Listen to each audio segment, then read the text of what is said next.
45, 50. You ready? Yeah. Let's do it. Nice. Keep going, don't stop.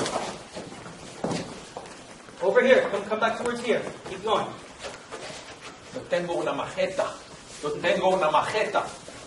Now, obviously, Mish has suddenly become Spanish. But obviously, if Chris had the chance here, he would run. Running is always option number one, but sometimes we can't. Here's what the situation is. He managed to grab the arm. Look at the reality of the arm. Look at how rough this gets. Imagine, what kind of techniques would you think would you be throwing while this is happening?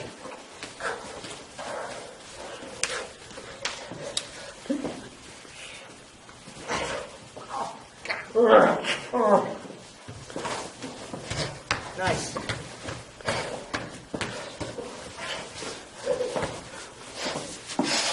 And break. Good job. Now, why do I let it run this far?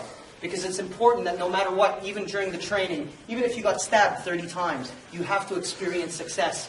You cannot quit. You cannot give up. Never during the training. I've said this before, but I'll say it again because it's pertinent. Never during the training, if you got stabbed 2-3 times, ever stop and go, oh, fuck, you cut me, let's start over. You don't have that luxury in real life. It doesn't necessarily mean because you got stabbed 2-3 times that you're going to die. The only time you quit is if you're dead. You're dead, that's it. Well, then you can't do anything about it anyway, right? Other than that, you've got a breath left in you. You have energy left in you. You fight and you do not stop fighting. I don't give a fuck how many times you got stabbed. I don't care if the guy's sawing off your neck. If you still have energy to do something, you do something and you do not quit. And so it's important that you program this in the training as well. So as you can see, the overkill mentality, I didn't stop it just because he got stabbed a couple of times. I let him experience success at the end. And so in the end, if you're still alive and you're bleeding, then you can assess your injuries. Then you can, figure out what to do in order to save yourself. But the fight isn't over until you have dismantled your opponent or you're dead. If it's gotten physical into that level. You don't have a choice. So you keep on fighting and you keep programming success in your training. You do not program quitting. You do not program stopping. You do not program starting over. Ever. You keep doing the drill and you finish it till the end. That was some good stuff, guys. Let's have 2 other people. Yes. Bleed. Everyone's bleeding. It's a bleeding kind of day. Frank, Eric, come here. You want the knife? Defend this time since you have. Watch the shirt. Next round. Okay, now let's grab him nice and solid by the shirt. Okay, we'll start it this way. And go! Kick. That's it.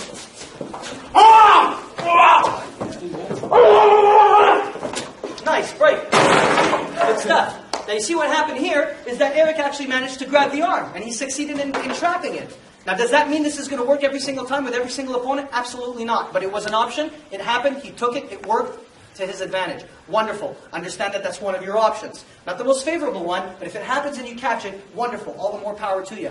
But now you have to understand that you have a variety of different things that can possibly occur. Shifting to the side, grabbing the weapon hand, jamming it, striking during, using your legs. I remember at one point when Mish was attacking Chris, as he was coming in, Chris tried to throw a quick jart kick. Right? It landed, but it didn't accumulate, it didn't amount to much. And so now you understand that, okay, well, fuck that. I'm not going to disrupt my balance and try to distract the guy with a low-line kick like that, especially if the guy's charging at me like a bull. Because at that point, my energy is going to be going backwards. I might lose my balance. The time to use your legs might be at a more appropriate... Let's say, come here a second, Frank. Let's say when Kenny and Lee ended up together, where they broke free, and I'm turning over this way, right? And now he's got the knife. Now it might be a lot more appropriate to use my legs, because I got a bit more distance. He's coming at me, and so every time I fucking nail him in the legs here, and I keep fucking hammering this way, that's going to take away his motivation. So I'm going to start spitting at him, fucking kicking him, keep going. I might fucking do this, fucking throw my change in his face, boot him. Now I'm going to fucking step in and nail him, because that was an option, an improvised weapon. Change in my pocket. Did you see that coming? No. Did you expect that? No. I throw a couple quarters. Right? But still, what did he do as soon as I threw it? His fucking hands came up and gave me the time to step in. That's an improvised weapon. If I have change in my pocket. If I could pick up sand off the fucking floor. I don't know. I'm just saying, any kind of equalizer you can use, you use. Another beautiful thing is that, depending on where this occurs, a chair is a wonderful equalizer. Very, very difficult to get in. I'll use Kenny here because Kenny has phenomenal footwork. And he's really, really quick. But watch what happens if I manage to pick up the chair during a situation. I'm over here. On the ball, cameraman. Right? We might be in a situation where maybe, fuck, you know, I might pick up a chair and go, holy shit, man. Now, stab me. stab me. Smart man. See, he's figuring this shit out, right? But now what I would do is, as he's doing this, stab him. Okay? All right. Right? Okay? Changes his mind. Motivation is gone, right? And so, I like the fact that he grabbed his chair, which is why I stood there on purpose. I wanted to see if he would do that, because you got to figure out, if you don't move, he might grab the fucking chair and start swinging it. So you got to remain active. Aim for the legs, swing it around, hammer it at him. It's an improvised weapon. This one's a little heavy, but your adrenaline will kick in. A bar stool will work just as well. Something to create distance between you and your opponent. Another thing you can use to maintain at a distance, right? If you did break free, and the person's got the weapon in hand, if I can, as I step away, I undo my belt as such, really quickly. And this is something, again, that you might want to train. See how quickly you can do it in a high-stress situation. As he's coming at me, I might be, fuck you, man. Want to fucking play? Let's go. Come on. You see what I'm saying? Sorry, Ken, you okay? Right?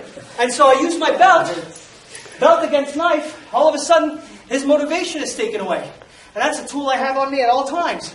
Unless I'm in a pool. Or in the shower. Or in bed. And it's a different kind of belt in bed. Different kind of belt in bed. So